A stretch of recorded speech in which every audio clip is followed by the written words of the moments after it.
Shanti. This is the Sakar Murli of 4 of March 2025. Essence, sweet children, those who have performed devotion from its beginning, those who have taken 84 births, will listen to your knowledge with a lot of interest. They will understand everything from signals. Question: how can you recognize whether a soul is close to the deity family or far away? Answer: the souls who belong to your deity family will accept all the aspects of this knowledge and won't become confused. The more devotion they have performed, the more they will try to understand. Therefore, you children should first feel the pulse of everyone before serving him or her. Om Shanti. The spiritual father sits here and explains to you, spiritual children. You children understand that the spiritual father is incorporeal and that he is explaining to us through this body. I, this soul, am also incorporeal and I listen through this body. The two fathers are now together. You children know that both the fathers are here. You also know your third father. However, this one is better than that one, but the other one is the best. It is number wise. Therefore, you have moved away from the relationship of your worldly fathers and now have a relationship with these two fathers. The father sits here and tells you how you can explain to people. Many people come to you at the fairs and exhibitions. You know that not everyone will take 84 births. How can you know whether someone takes 84 births or 10 births or 20 births? Now, you children understand that those who have performed a lot of devotion from the beginning will take the good fruit of that just as fast. If they have performed less devotion or started a little later, they take less fruit and a little later on. Baba is explaining this to the children who do service. Ask them, you are the people of Bharat, and so do you believe in the deities? There used to be the kingdom of Lakshmi and Narayan in Bharat, those who have taken 84 births and have performed devotion. From when it began, will very quickly understand that the original eternal deity religion really was here. They will listen with great interest. Others will just come and look around and then leave without asking anything. It is as though nothing sits in their intellects. Therefore, it would be understood that they do not belong here yet. Later on, they might understand. Some people understand and immediately nod their heads. This calculation of the 84 births really is accurate. They ask, how can I understand that I have taken the full 84 births? Acha, if not 84 births, you might have taken 82, but you would have at least gone into the deity religion. If this much is not accepted by their intellects, then understand that they don't take 84 births. Those who are further away will listen to less of this knowledge. Those who have performed more devotion will try harder to listen to this knowledge and will understand it quickly. If some understand less, you should realize that they will come later on, that they must have started performing devotion a little later. Those who have performed a great deal of devotion will understand through signals. This drama continues to repeat. Everything depends on devotion. This Baba has performed the most devotion. Those who have performed less devotion receive less fruit. All of these matters have to be understood. Those who have gross intellects cannot imbibe these things. Fairs and exhibitions will continue to take place. They will happen in all the different languages. You have to explain to everyone in the world. You are the true prophets and messengers. Those founders of religions do not do anything. They are not gurus. They call themselves gurus, but they are not bestowers of salvation. Their institutions do not exist at the time that they come, and so to whom would they grant salvation? A guru is someone who grants salvation, someone who takes souls from this world of sorrow to the land of peace. Christ, etc., wouldn't be called gurus. They are simply founders of religions. They have no other position. Only those who come first and are Sato Pradhan and who then go through the stages of Sato, Rajo, and Tamo have a position, whereas the others simply come and establish their religions and continue to take rebirth. When everyone is again in their Tamo Pradhan stage, the Father comes and makes them pure and takes them back. Once you become pure, you cannot stay in this impure world. Pure souls will go into liberation and then go into a life of liberation. They say that He is the liberator and the guide, but they do not understand the meaning of that. If they understood the meaning of it, they would know Him. The expressions which are used in the path of devotion do not exist in the golden age. This too is fixed in the drama. They all continue to play their own parts. Not even one can attain salvation. You are now receiving this knowledge. The Father says, I come each and every cycle at the confluence of every cycle. This is called the most benevolent confluence age. None of the other ages is benevolent. The confluence of the golden and silver ages has no importance. When the Sun dynasty passed, it is then the kingdom of the Moon dynasty when the Moon dynasty changes into the Merchant dynasty. The Moon dynasty is then in the past. No one knows what you have become after that. It can be understood from the images that remain that those who belong to the Sun dynasty were our ancestors and that the others were part of the Moon dynasty. Those brackets Sun dynasty were emperors and the others brackets Moon dynasty were kings. Those were very wealthy, whereas these brackets Moon dynasty failed. These things are not mentioned in any of the scriptures, etc. The Father now sits here and explains to you. Everyone says, liberate us, purify us. They do not ask for happiness because happiness has been defamed in the scriptures. Everyone asks, how can I have peace of mind? You children now understand that you are receiving both peace and happiness. Wherever there is peace, there is also happiness. And wherever there is peacelessness, there is also sorrow. In the golden age, there are both peace and happiness, whereas here there are sorrow and peacelessness. The Father sits here and explains this. Maya Ravan has completely degraded your intellects. This too is fixed in the drama. The Father says, I am also bound by the drama. I am now playing my part. It only exists at this time. You say, Baba, only you come every cycle and make us pure and elevated from impure and corrupt. You were corrupted by Ravan. The Father comes now and changes human beings into deities. Only the Father comes and explains to you the significance of the praise in the song. Those who sit on that immortal throne do not understand the meaning of it. Baba has explained to you that it is souls who are immortal images.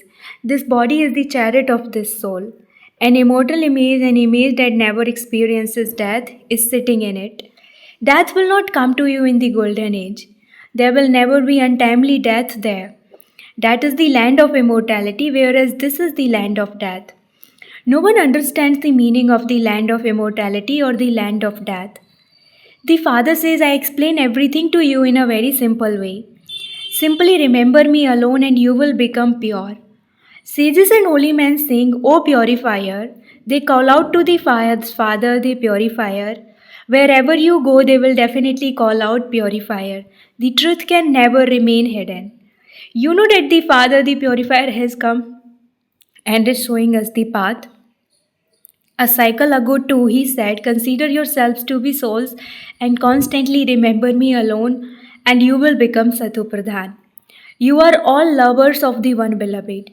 Those lovers are just of one birth, whereas all of you have loved that one for many births. You have been remembering him and saying, O Prabhu, only the one Father is the bestower.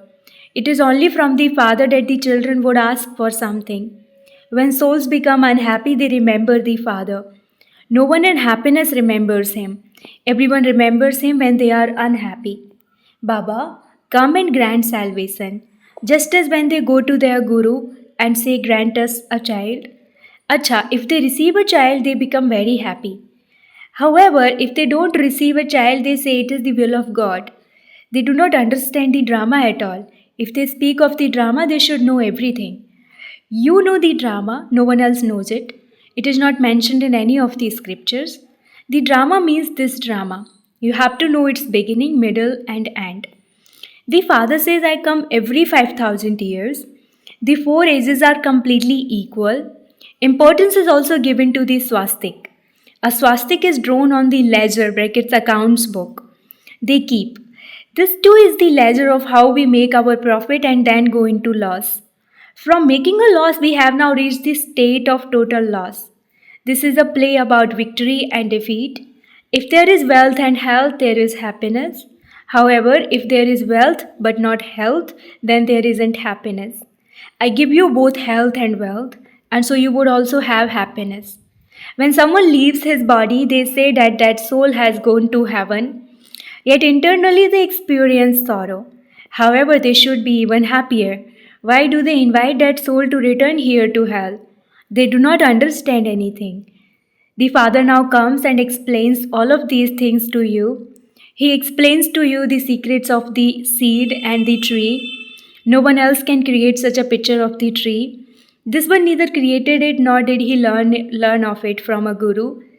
If he had learnt it from a guru, then that guru would have had many other followers. People think that some guru must have taught him all of this, or they think that some power of the Supreme Soul must have entered him. However, how would some power of the Supreme Soul enter him? The poor things don't understand anything. The Father himself is sitting here and telling you everything. I told you that I enter an ordinary old body. I come to teach you. This one also listens.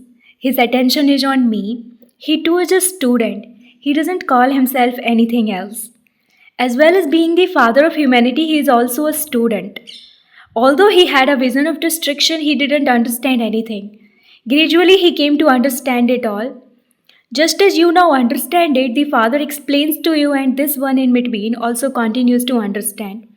He continues to study. Each student makes effort to study. Brahma, Vishnu, and Shankar are residents of the subtle region. No one knows what their parts are. The Father himself explains each aspect so that there is no need for you to ask questions. The Supreme Soul Shiva is at the top, and then there are the deities. How can they mix them up?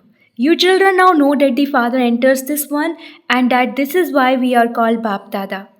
The Father is distinct from Dada, brackets elder brother. Shiva is the Father and Brahma is Dada. You receive your inheritance from Shiva through this one. Brahmins are the children of Brahma. The Father has adopted you according to the drama plan. The Father says this one was the number one devotee. He has taken 84 births. He is also called the ugly and beautiful one. Shri Krishna was beautiful in the golden age and he became ugly in the iron age. He was impure and is now becoming pure. The same applies to you. This is the iron aged world and that is the golden aged world. No one knows about the ladder. Those who come later do not take 84 births. They would definitely take fewer births, and so how can they be sown in the ladder? Baba has explained about those who take the maximum number of births and the ones who take the minimum number of births. This is knowledge. Only the Father is the knowledgeful one, the purifier. He gives us this knowledge of the beginning, the middle, and the end. All of them have been saying Neti, Neti, brackets neither this nor that. They do not know their own souls, and so how could they know the Father? They simply speak of the souls for the sake of it.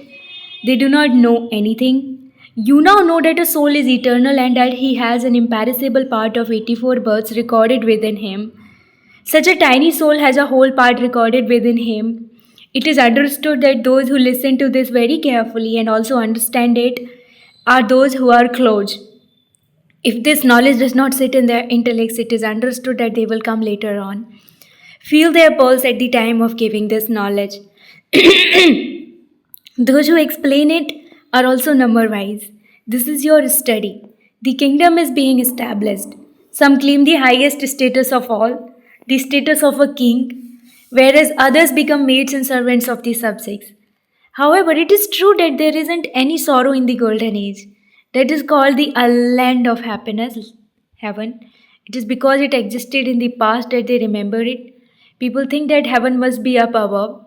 There is an accurate memorial of you shown in the Dilwara temple. Adidev, Adidevi and you children are sitting in yoga on the ground and the kingdom is shown above. People go and see that and give money, but they don't understand anything. Each of your children has received a third eye of knowledge. First of all, you know the biography of the Father, and so what more could you want? By coming to know the Father, you come to understand everything. Therefore, you should have happiness. You know that you will now go into the golden age and build palaces of gold. You will rule there.